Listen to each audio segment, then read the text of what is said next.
El domingo pasado, como mencioné, leímos un texto donde Jesús se lleva a un grupo de sus seguidores más cercanos a Cesarea de Filipo. Y allí, en mitad de ese lugar que yo les explicaba en las misas de la mañana, el domingo pasado, Cesarea de Filipo, un lugar muy hermoso en el norte de Galilea, de arroyos, de bosques, un lugar donde la mayoría de los turistas no van. A solas, Jesús quiere que ellos empiecen a mirarse por dentro, empiecen a escuchar su propia voz y empiecen a encontrar respuestas. Ya han pasado meses, posiblemente unos cuantos años, compartiendo con Jesús, y algo tenía que estar cocinándose allá adentro en el corazón y en los pensamientos de los discípulos, y Jesús quiere saber qué es lo que está pasando allá adentro, y quizás más que saberlo él, Jesús posiblemente quería que ellos escucharan a sí mismos y descubrieran qué estaba pasando y pensando y sintiendo. Por lo tanto, ¿se recuerdan la pregunta que Jesús les lanza? ¿Quién dicen ustedes que soy yo? Que soy yo? La respuesta la da Pedro. Pedro es el que siempre habla primero, da el primer paso, agarra la batuta y dice: tú eres el Mesías, el ungido, el Hijo del Dios vivo. Inmediatamente Jesús le respondió a Pedro: oye, eres maravilloso. Dios te reveló algo nuevo, algo diferente. Y sí, esto no puede venir de un ser humano lo que tú conoces y lo que percibes dentro de ti de quién soy yo. Y entonces lo bendice. Y es cuando le dice: sobre tu fe, Pedro, la iglesia se va a construir sobre esta confesión increíble que has hecho de mi identidad como el ungido, el Mesías y como el Hijo del Dios vivo. Entre el domingo pasado y este domingo pasó una semana, pero en el texto no pasó una semana, es inmediato.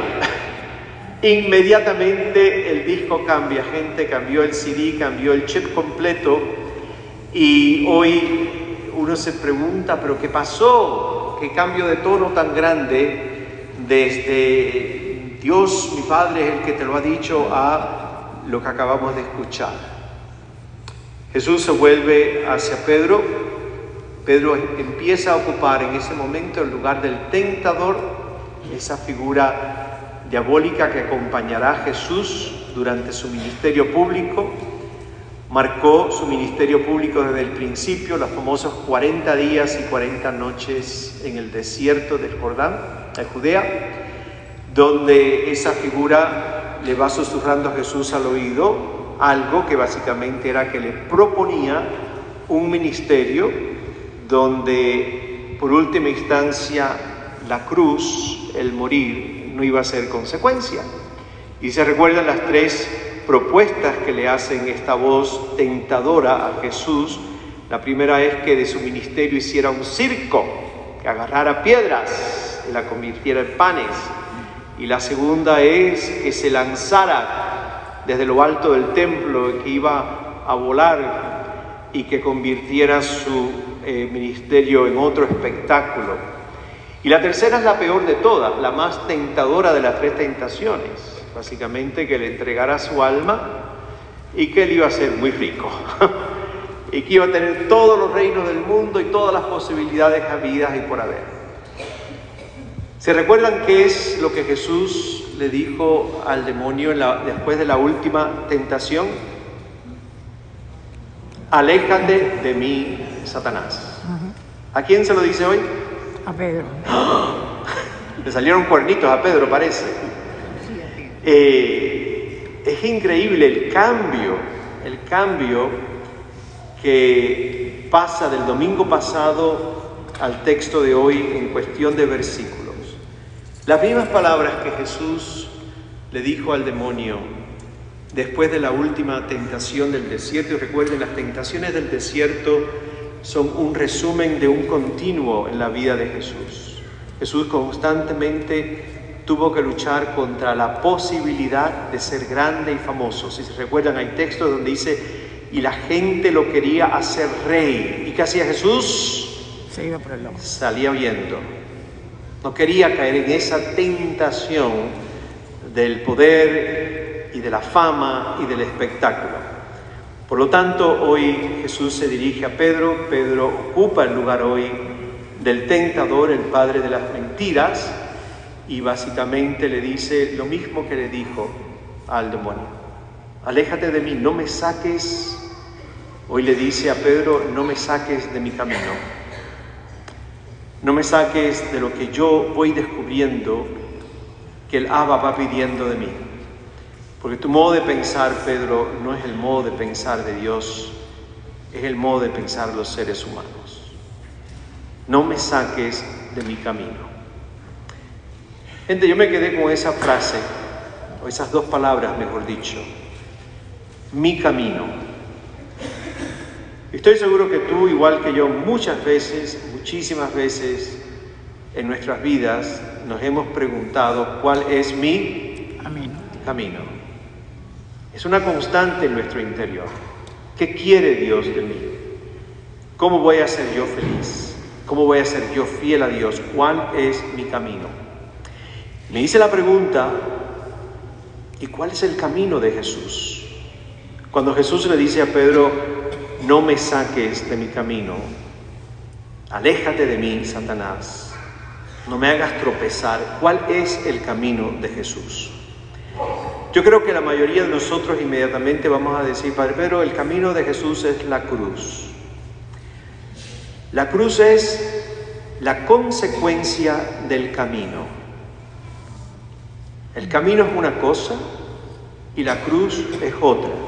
Es consecuencia del camino que Jesús de Nazaret asumió. El camino que Jesús asume es el de la vida de una persona que es una total autodonación. La vida de una persona que se entrega absolutamente en el amor más extraordinario y más profundo y más absoluto, donde el único pago que espera es simplemente haber hecho lo que Dios pedía que hiciera, que era amar. El camino de Jesús es el camino de la autodonación, darse. El camino de Jesús es el camino donde Él va a anunciar día y noche que Dios y su reino se han hecho presentes ya en la historia. Que no es lo mismo que pensar que establecer una teocracia, un gobierno, una política divina, donde Dios es el que va a regir. Eso es lo que su pueblo quería. Cuando Jesús habla del reino de Dios, no está hablando de una teocracia, un gobierno de Dios, sino que va a hablar de lo siguiente: el reinado de Dios no es otra cosa que el espacio que Dios quiere crear en tu vida y en la mía y en nuestro mundo y desde el principio. Un espacio donde los seres humanos no fuéramos más violentos los unos con los otros, que no nos acribilláramos, que no nos elimináramos, que no nos aplastáramos. Eso es el reino de Dios. Dios se hace presente en la historia y su deseo es que vivamos como verdaderos hijos e hijas de Dios. El camino de Jesús es el camino donde siempre propone el bien, que luchemos por el bien de todos nosotros, un bien profundamente comunitario, donde yo estoy dispuesto y tú estás dispuesta a dejar a un lado las veces que hagan falta tus y mis necesidades y deseos, donde lo comunitario precede a lo que yo quiero para mí nada más. El reino de Dios, el camino de Jesús, es el camino donde Dios es el último sentido de nuestra existencia. El Dios que nos ama, el Dios que es luz, el Dios que es acogida, el Dios que es abrazo, que es ternura. Un Dios que va a resplandecer en todo corazón de cada hombre y mujer de buena voluntad. Jesús tiene un camino y su camino es recordar lo que es profundamente real y auténtico a veces se nos pierde a nuestros ojitos materiales. Donde Jesús propone, donde aquello que perdura, Él lo llama que ni el óxido se va a corroer y la polilla se lo va a comer, y que no es otra cosa que la experiencia profunda del amor. Y eso se nos escapa muchas veces a nuestros ojitos. El camino de Jesús es el camino donde propone que todo ser humano sea alimentado materialmente y espiritualmente y emocionalmente. Insiste en querer alimentar a las multitudes cuando al final de la tarde no tienen nada que comer. Jesús quiere seres humanos que sean humanizados y no deshumanizados, donde haya compasión, donde haya belleza, donde haya entrega, donde Dios brota del corazón de cada persona y de cada relación. Jesús quiere recordarnos constantemente, y su camino es que tú y yo somos imagen y semejanza de Dios, que somos el rostro de Dios, que tú y yo llevamos impreso en el corazón y en el alma, en lo más profundo de nuestra ser, en nuestro DNA, el rostro de un Dios creador y un Dios bondadoso. Y para esto y para mucho más Jesús propuso parábolas, hacía historias, hacía cuentos fabulosos que al final sacudía a la audiencia, nos volvía locos. Y nos soltó una hace poco, entre semana. El hombre que era dueño de un terreno, la gente va a trabajar temprano en la mañana, media mañana, en la tarde, media tarde y al final del día. ¿Y por quién empezó a pagar? ¿Y cuánto pagó? Lo mismo. Pagó lo mismo.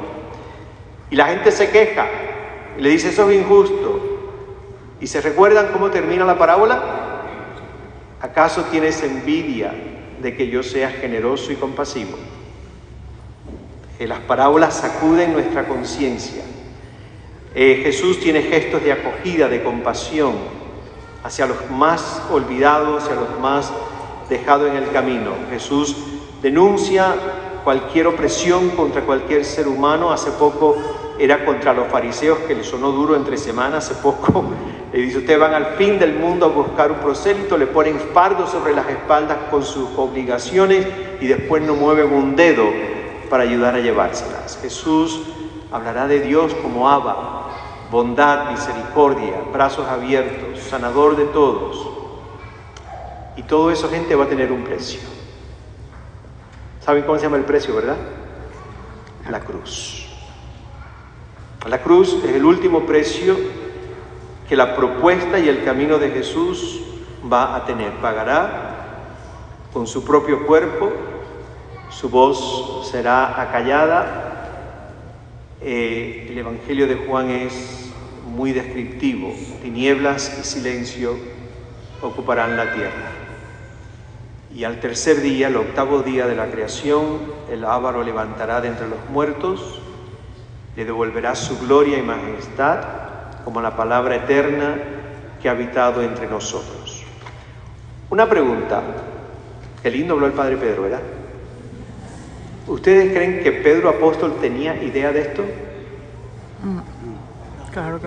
¿Qué tú crees de decir? Ninguna. Pedro no tenía idea de lo que estaba diciendo. Pedro, en el momento que yo leo este evangelio de hoy, en ese momento, en la historia de Pedro, Pedro pensaba como el resto.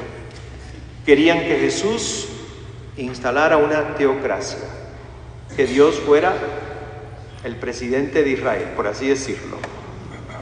Y que ellos, ¿dónde se iban a sentar? A su derecha.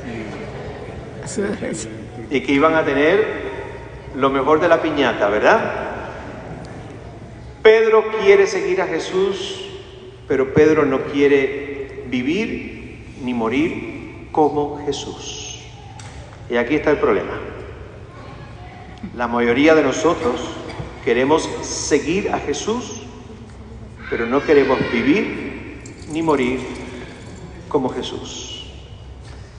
Y una cosa es seguir a Jesús y otra cosa es vivir como Jesús y morir como Jesús. A Pedro le faltaba mucho todavía, gente. A Pedro le faltaba mucho transformarse, morir a sí mismo, descubrir su verdadera identidad como discípulo de este maestro que eventualmente sabemos que morirá. Pedro también, en la misma persecución que murió Pablo y murió Febi, la persecución de Nerón en Roma. Pero en estos momentos quiere seguir a Jesús, pero no quiere vivir como Jesús y morir como Jesús. Yo me hice una pregunta esta semana cuando escribía esto. Me dije, oye Pedro, este Pedro, no aquel. Me dije, ¿y cuánto te falta a ti? ¿Y cuánto te falta a ti? Porque a Pedro le faltaba mucho. ¿Cuánto nos falta a cada uno de nosotros en poder entender plenamente la persona de Jesús de Nazaret? Yo me encontré contestándome muchísimo, Pedro. Todavía te falta mucho, todavía estoy gateando. Yo no sé si tú estás gateando, pero yo todavía gateo en el seguimiento de cómo Jesús y morir como Jesús. Pero ¿sabe cuál es el consuelo, gente? Que Jesús lo sabe. Ese es nuestro gran consuelo. Así que Johnny, no te desanimes. Jesús lo sabe, Valeria. Jesús sabe que tratamos y que luchamos por ser lo más auténticos posibles. Jesús de vez en cuando nos da un empujoncito. Jesús es muy gentle, Jesús no te pone en patines y te lanza por una montaña para abajo, nada de eso. Entonces Jesús es muy gentle, te dice más, un poquito más, un poquito más. Y te agarra de la mano y te levanta y me levanta y nos ala por delante un poquito. Porque ¿sabe qué es lo más importante, gente?